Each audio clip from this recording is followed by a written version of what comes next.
भाई पहले तो शुभकामनाएं दूंगा और मुझे खूबसूरत ये लगा कि बहुत यंग एंटरप्रेन्योर्स एक साथ यहाँ पे इकट्ठे हो रहे हैं। आप लोग में से कई मुझे जानकारी दी गई है कि पढ़ाई भी कर रहे हैं, आप लोग साथ ही साथ मास कॉम भी पढ़ रहे हैं और साथ में ही अपना ये वेंचर शुरू कर रहे हैं, जहाँ एक तरफ मैं आप लोग को अपने उज्ज्वल भविष्य की शुभकामनाएं देता हूँ। बड़ा भाई होने के नाते भगवान ना करे पर आपके हर संकट में, हर समस्या में मजबूती के साथ खड़ा रहूंगा, ये भी आपको वादा कर। सवाल पूछिए, बेझिझक पूछिए, निडर होकर सवाल पूछिए और ढेर सारी शुभकामनाएं आपको बिहारी करेगा। तो मैं एक माँ से मिला, बोलती कि मेरी बेटी जब पहली बार गई उसने बोला कि मैं बिहार से हूँ, तो छूटते ही उसके से जो स्टूडेंट से को स्टूडेंट से पूछते हमारे पास कट्टा तो जरूर होगा। ये बिहार की छवि बनी है। आप एक्टर्स की बात कर लें, आप सिंगर्स की बात कर लें, आप डायरेक्टर्स की बात कर लें, उनकी खूबसूरत लोकेशन इतनी है। साउथ की फिल्म पुष्पा जैसी फिल्म इतना बड़ा बिजनेस नॉर्थ इंडिया में कर जाती है। आज से 10 साल पहले हम लोगों ने कल्पना नहीं की थी, बट OTT प्लेटफॉर्म ने ये सुविधाएं दी हैं, लैंग्वेजेस ने, डबिंग ने ये सुविधाएं दी है कि कोई भी भाषा की फिल्म, कंटेंट बढ़िया है, काम बढ़िया किया है तो उसको सराहा जाएगा। इसी में अगर यहाँ पर अगर अपनी लोकेशंस को अगर हम लोग यहाँ पर उसको फिल्म सिटी के तौर पर अगर डेवलप करते हैं। नमस्कार, स्वागत है आप सबका। आपके साथ मैं हूँ पीयूष प्रियदर्शी और मेरे साथ इस वक्त खास बातचीत करने के लिए लोजपा रामविलास केवी के राष्ट्रीय अध्यक्ष, मौजूदा जमुई से सांसद और सबसे लोकप्रिय नेता बिहार के आप कह सकते हैं इस वक्त चिराग पासवान जी मौजूद हैं। सर बहुत बहुत स्वागत है आपका हमारे चैनल पर। पहले सवाल सर आपसे यही होगा कि आप युवा हैं और युवाओं में काफी लोकप्रिय हैं। सवाल बहुत सीधा है, सपाट है कि बिहार में युवा सरकार, चिराग सरकार हम कब देखेंगे बनते हुए और कैसे देखेंगे बनते हुए? मैं तो चाहूंगा कि भाई जल्द से जल्द बने और वो चिराग सरकार से ज्यादा बिहार फर्स्ट, बिहारी फर्स्ट सरकार के मिशन के साथ मैं चला हुआ हूँ। मुझे अपनी लोकप्रियता से ज्यादा बिहार फर्स्ट, बिहारी फर्स्ट की लोकप्रियता पे मुझे गर्व होता है। सरकार बिहार फर्स्ट, बिहारी फर्स्ट की बने, ये मेरा लक्ष्य है। इस लक्ष्य के साथ मैं आगे बढ़ रहा हूँ। बिहार फर्स्ट, बिहारी फर्स्ट क्यों? मुझे लगता है आपके चैनल के माध्यम से जनता तक के ये बात जाननी चाहिए। विभिन्न माध्यमों से मैं प्रयास करता हूँ कि बिहार फर्स्ट, बिहारी फर्स्ट एक ऐसा विजन डॉक्यूमेंट है जिसको एक लंबे समय तक, लगभग साल 1.5 साल की मेहनत के बाद मैंने खुद व्यक्तिगत तौर पर, और जिसमें आप जैसे ही कुछ यंग ब्रेन्स के सहयोग से, जिन्होंने कॉलेज में जाकर यंग क्राउड के साथ उन्होंने इंटरेक्ट किया, फीमेल यंगस्टर्स के साथ उन्होंने इंटरेक्ट किया, किसानों के साथ, मजदूरों के साथ, श्रमिकों के साथ, बिहारियों के साथ हम लोगों ने इंटरेक्ट किया। जातियों के साथ हम लोगों ने इंटरेक्ट नहीं किया। हम लोगों ने बिहारियों के साथ जात पात धर्म मजहब से उठकर उनकी क्या समस्याएं हैं, बिहार की क्या समस्याएं हैं, उसको लेकर हम लोग ये विजन डॉक्यूमेंट को हम लोग लेकर आए। और बिहार फर्स्ट, बिहारी फर्स्ट में शायद ही बिहार की कोई ऐसी समस्या है। आप कभी भी मुझसे कोई भी प्रश्न पूछना चाहें, रोजगार को लेकर हो, बेहतर शिक्षा कैसे आएगी, एजुकेशनल हब कैसे बनेगा, स्वास्थ्य सेवा कैसे बेहतर होगी, इंफ्रास्ट्रक्चर कैसे बेहतर होगा, बिहार में बाढ़ सुखाड़ की समस्या का निजात कैसे होगा, कृषि प्रधान प्रदेश है हमारा, किसानों की समस्या का हल कैसे होगा, आप मुझसे कोई भी बिहार से जुड़ी समस्या पूछे, बिहार फर्स्ट, बिहारी फर्स्ट में उसका हम लोगों ने सोल्यूशन, समाधान हम लोगों ने दे रखा है। इसीलिए मेरा पूरा विश्वास है मेरे इस विजन पर। और पिछली बार भी अकेले चुनाव लड़ने के बाद भी जिस तरीके से बिहार की जनता ने, 25 लाख लोगों ने बिहार फर्स्ट, बिहारी फर्स्ट का उन्होंने समर्थन किया, 6% से ज़्यादा मत अकेले, और जिन परिस्थितियों में मैंने चुनाव लड़ा, पिताजी का निधन और कठिन समय था वो, पर उसके बाद भी लोगों का इतना प्यार मिला, तो उम्मीद है कि वो दिन दूर नहीं जब बिहार फर्स्ट, बिहारी फर्स्ट की सरकार बनेगी बिहार में। इंतजार रहेगा चिराग जी। अगला सवाल, समृद्धि, सुशासन, सशक्तिकरण, जो हमारा आज का विषय है, जो आज का थीम है रंगे बिहार, कितना लगता है कि बिहार में वो रंग चढ़ा है और क्या लगता है कि वो रंग और ज्यादा चढ़ना बाकी है? मौजूदा सरकार के नेतृत्व में क्या कमियां हैं और उस कमियों को कैसे दूर करेगी अगर आपकी सरकार आने वाले समय में बनती है, और आपका वो विजन कैसे देखने को मिलेगा? भाई समृद्धि, सुशासन, सशक्तिकरण, समृद्ध बिहार बहुत था। मुझे दुख इसी बात का होता है कि इतना खूबसूरत हम लोग का इतिहास रहा है। मतलब बिहार को जाना ही जाता था बेहतर शिक्षा के लिए, खूबसूरत स्थलों के लिए। एक से एक महापुरुष का जन्म बिहार में हुआ। नालंदा यूनिवर्सिटी पे आज भी हम लोग गर्व करते हैं। सबसे ज़्यादा IAS IPS ऑफिसर्स हमारे प्रदेश से निकलते हैं। इतने खूबसूरत स्थल हैं। हम लोग अयोध्या में भगवान राम के दर्शन की हम लोग कल्पना करते हैं कि भव्य राम मंदिर का निर्माण हो। माता सीता की जन्मस्थली है भैया हमारे यहाँ। वहाँ पर आशीर्वाद लेने जाएं, खूबसूरत स्थान उसको बनाने की जरूरत है। वैशाली है, भगवान महावीर की जन्मस्थली, लछवाड़ है, लोकतंत्र की जननी रहा है हमारा प्रदेश। तो एक खूबसूरत इतिहास रहा है, समृद्ध रहा है हमारा प्रदेश।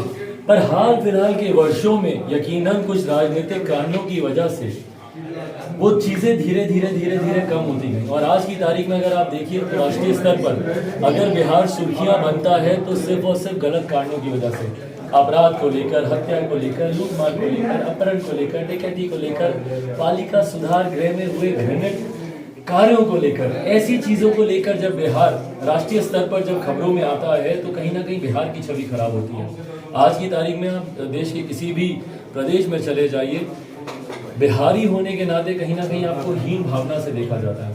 मैं कई ऐसे बच्चों को जानता हूं जो दिल्ली में, गुरुग्राम में, नोएडा में, बैंगलोर, मुंबई में पढ़ाई करते हैं, वो छुपाते हैं कि हम बिहारी हैं। कल मैं एक माँ से मिला, बोलती कि मेरी बेटी जब पहली बार गई उसने बोला कि मैं बिहार से हूँ, तो छूटते ही उसके से जो स्टूडेंट से, को स्टूडेंट से पूछते तुम्हारे पास कट्टा तो जरूर होगा। ये बिहार की छवि बनी है। सुनकर हंसी आती है पर दुख उतना ही ज्यादा होता है हम लोगों को कि भाई कैसी छवि बन गई है, बिहारी शब्द गाली बन गया है। युवा बिहारी अगर आज मैं अपने सोशल मीडिया प्लेटफॉर्म पे लिखता हूँ, इसीलिए लिखता हूँ क्योंकि मुझे गर्व है भैया बिहारी होने पर जिस तरीके से बिहार की छवि बना दी गई है, इसका जिम्मेदार कौन है? जो आज की मौजूदा सरकार है वो खुलकर बोलती है कि भैया 15 साल पहले जाकर पूछो अपने बाप दादा से कि 15 साल पहले का बिहार कैसा था। भाई हम लोग को नहीं फर्क पड़ता, आप मुझसे उम्र में छोटे हैं, आपको तो और फर्क नहीं पड़ेगा। मैं फिर भी 40 साल की उम्र में मुझे फर्क नहीं पड़ता कि भाई 15 साल पहले का बिहार कैसा था। 15 साल से आप मुख्यमंत्री, आप बताइए कि भाई 15 साल से आपने क्या किया। भूल जाइए 15 साल पहले क्या हुआ था, नहीं हुआ था। आप 25 साल के होंगे, 30 साल के होंगे, 30 साल का लड़का 15 साल पहले 15 साल का था, भाई उसको क्या फर्क पड़ता है कि 15 साल पहले का बिहार कैसा था।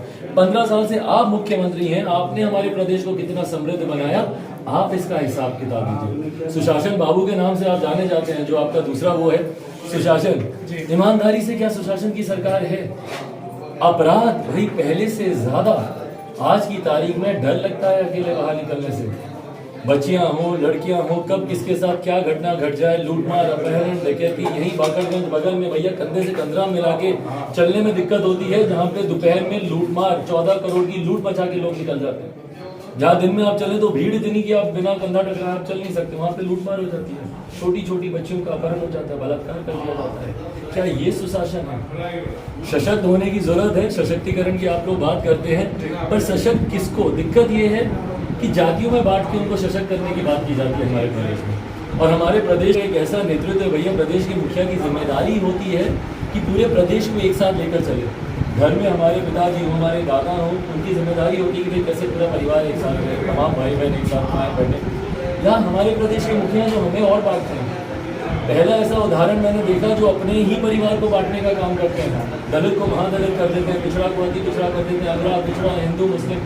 कीजिए, क्या दिक्कत है? आपने किया, हम लोग वोट भी करते, बदले में क्या मिला? इतने सालों में बांटने की राजनीति में अपना वोट बैंक बनाने के अलावा हम लोग को क्या मिला? तो सशक्त होने की जरूरत है बिहारियों को, जाति को नहीं, जमात को। मैं अपना वही समीकरण बोलूँ तो भाई महिलाएं, युवा, ये समीकरण होना चाहिए। जातियों का समीकरण नहीं होना चाहिए, धर्म का समीकरण नहीं होना चाहिए, जमात की बात होनी चाहिए। 12 करोड़ बिहारियों की बात होनी चाहिए। अगला और आखिरी सवाल चिराग जी आपसे होगा। आप राजनीति में आने से पहले हमने आपको फिल्मों में देखा था, और जिस हिसाब से क्रेज बीते गीतों का आज भी युवाओं में है, खास करके जो लड़कियां हैं उनमें काफी क्रेज है। बिहार की अगर हम बात करें चिराग जी, आज भी अश्लील गीतों के लिए, अश्लील फिल्मों के लिए बिहार जाना चाहता है, लेकिन हम आपसे क्या उम्मीद रखें, क्योंकि आप भी अच्छी तरीके से फिल्म इंडस्ट्री को जानते हैं, समझते हैं, अच्छा समय वहाँ दिया है, और अब जाकर आप राजनीति में सक्रिय रूप से सक्रिय भूमिका निभा रहे हैं। लेकिन बिहार की अगर हम बात कर लें तो एंटरटेनमेंट फैक्टर, एंटरटेनमेंट इंडस्ट्री आज जिस धरातल पर है उसको उठाया कैसे जाए? भाई आप कुछ उन दुर्भाग्यशाली लोगों में से हैं जिन्होंने मेरी फिल्म देखी है, उसका जिक्र कर रहे हैं। पर बहरहाल फिल्म इंडस्ट्री, और ख़ास तौर पर अगर हम भोजपुरी फिल्म इंडस्ट्री की अगर हम बात करें, भाई स्कोप अनंत है, पर दिक्कत यह है कि इस दिशा में कोई बात नहीं करता। यहाँ पर ना सिर्फ टैलेंट की भरमार है, आप एक्टर्स की बात कर लें, आप सिंगर्स की बात कर लें, आप डायरेक्टर्स की बात कर लें, ना सिर्फ कलाकारों की यहाँ पे कमी है बल्कि खूबसूरत लोकेशन इतनी है। मैंने बिहारी फर्स्ट में जिस विषय को आपने उठाया उसका भी मैंने प्रमुखता से जिक्र किया है कि क्यों ज़रूरी है बिहार में एक भोजपुरी फिल्म इंडस्ट्री का बनना। और मैं सिर्फ भोजपुरी नहीं, मैं तो भारतीय सिनेमा को भी मैं चाहूँगा। आज ग्लोबलाइजेशन की वजह से अब कम से कम क्षेत्र की बाधाएं तो टूट गई हैं। भाई साउथ की फिल्म पुष्पा जैसी फिल्म इतना बड़ा बिजनेस नॉर्थ इंडिया में कर जाती है। आज से 10 साल पहले हम लोगों ने कल्पना नहीं की थी, बट OTT प्लेटफॉर्म ने ये सुविधाएं दी हैं, लैंग्वेजेस ने, डबिंग ने ये सुविधाएं दी हैं कि कोई भी भाषा की फिल्म, कंटेंट बढ़िया है, काम बढ़िया किया है तो उसको सराहा जाएगा। इसी में अगर यहाँ पर अगर अपनी लोकेशंस को अगर हम लोग यहाँ पर उसको फिल्म सिटी के तौर पर अगर डेवलप करते हैं तो मैं तो उस दिन की कल्पना करता हूँ भैया, जिस दिन हमारे टॉप एक्टर्स रणवीर सिंह हो, रणवीर कपूर हो, सलमान, शाहरुख हो, कटरीना, जो भी हो, दीपिका, वो लोग बिहार में आए शूटिंग करने के लिए। सोचिए जिस दिन वो लोग बिहार में आएंगे, मैं सिर्फ आर्थिक तौर पर राजस्व की ही बात नहीं कर रहा हूँ, यकीनन सरकार को राजस्व का भी इससे बहुत लाभ होगा, पर राष्ट्रीय स्तर पर बिहार की जो छवि बनी हुई है हकीकत है। क्योंकि आज आप लोग वो प्लेटफॉर्म हम लोग को नहीं मिलता है, तो कभी सिर्फ ऐसे कुछ संगीत बनते हैं जिसको लेकर जनरलाइज कर दिया जाता है कि भैया भोजपुरी गाने अश्लील ही होते हैं, या भोजपुरी फिल्मों में इस तरीके के दृश्य होते हैं, सीन होते हैं, इसको जनरलाइज कर दिया जाता है। जबकि ऐसा नहीं है भैया, कितने ऐसे एक्टर्स हैं जो बिहार से निकले हैं, जिन्होंने राष्ट्रीय अंतर्राष्ट्रीय स्तर पर काम किया, उसमें से 2 तो हमारी भारत की संसद में बैठे हुए हैं। तो स्कोप है, अनंत संभावनाएं हैं, पर उन संभावनाओं को धरातल पर उतारने के लिए कुछ सोच का होना जरूरी है, जो मुझे लगता है मौजूदा सरकार में तो कम से कम नहीं है, सैचुरेशन पे है। उम्मीद करता हूँ बिहार फर्स्ट बिहारी सरकार, बिहार फर्स्ट बिहारी फर्स्ट सरकार से यही उम्मीद है मेरी कि इन तमाम जो बंद पड़े क्षेत्र हैं उनको, भाई टूरिज्म की मैं बार बार बात करता हूँ। सोचिए जिस दिन अयोध्या में भव्य राम मंदिर का निर्माण हो रहा है, माता सीता का भी उतना ही भव्य मंदिर का निर्माण हो, 6 लेन का कॉरिडोर बने, हर वो व्यक्ति जो भगवान राम के दर्शन करने जाए, माता सीता का आशीर्वाद देने आए, आस्था को तो सम्मान मिलेगा ही मिलेगा, प्रदेश का राजस्व बढ़ेगा, देश भर से नहीं विदेशों से लोग आएंगे। बोध गया दशकों पहले आपने बनाया, आज आप उसको इंटरनेशनल लेवल की सिटी बना सकते हैं। मल्टीनेशनल कंपनीज वहाँ पे आकर इन्वेस्ट करने को तैयार हैं अगर आप उनको सिंगल विंडो क्लियरेंस दें। ये तमाम चीज़ें जिस पर काम किया जाए तो संभावनाएं अनंत है। आखिरी सवाल चिराग जी, हमारे चैनल से जुड़ा होगा, आपने समय निकाला, हमारे चैनल को आप क्या संदेश देना चाहेंगे? बिहारी कलेजा, हमारा भी यही थीम है कि बढ़ता रहे बिहार, और मुझे लगता है वो थीम और वो कनेक्शन आपसे भी और आपके उस पूरे प्रोजेक्ट से जुड़ता हुआ है, क्या संदेश? भाई पहले तो शुभकामनाएं दूंगा, और मुझे खूबसूरत ये लगा कि बहुत यंग एंटरप्रेन्योर्स एक साथ यहाँ पे इकट्ठे हो रहे हैं। आप लोग में से कई, मुझे जानकारी दी गई है कि पढ़ाई भी कर रहे हैं, आप लोग साथ ही साथ मास कॉम भी पढ़ रहे हैं, और साथ में ही अपना ये वेंचर शुरू कर रहे हैं, जहाँ एक तरफ मैं आप लोग को उज्जवल भविष्य की शुभकामनाएं देता हूँ। बड़ा भाई होने के नाते भगवान ना करे पर आपके हर संकट में, हर समस्या में मजबूती के साथ खड़ा रहूँगा, ये भी आपको वादा करता हूँ। बट साथ में आपसे विश्वास भी चाहता हूँ कि भैया सटीक, ईमानदार पत्रकारिता आज की तारीख में संदेह के घेरे में खड़ी हो गई है। ये पत्रकारिता के लिए ही नहीं, ये भारत के लोकतंत्र के लिए भी ठीक नहीं है। लोकतंत्र का चौथा स्तंभ है पत्रकारिता। ऐसे में अगर पत्रकारिता पे अगर सवाल उठेंगे तो ये लोकतंत्र के लिए ये बात सही नहीं है। तो उम्मीद करता हूँ आप लोग यंग हैं, जात पात धर्म मजहब से उठकर जो सही है, जो गलत है गलत है। अगर किसी ने सही किया है तो उसकी उतनी सराहना भी होनी चाहिए, पर सवाल भी पूछे जाने चाहिए। जब सरकार से सवाल पूछने बंद होते हैं वहाँ से भ्रष्टाचार का उदय होता है। तो ये जिम्मेदारी आप लोगों के कंधों पर है।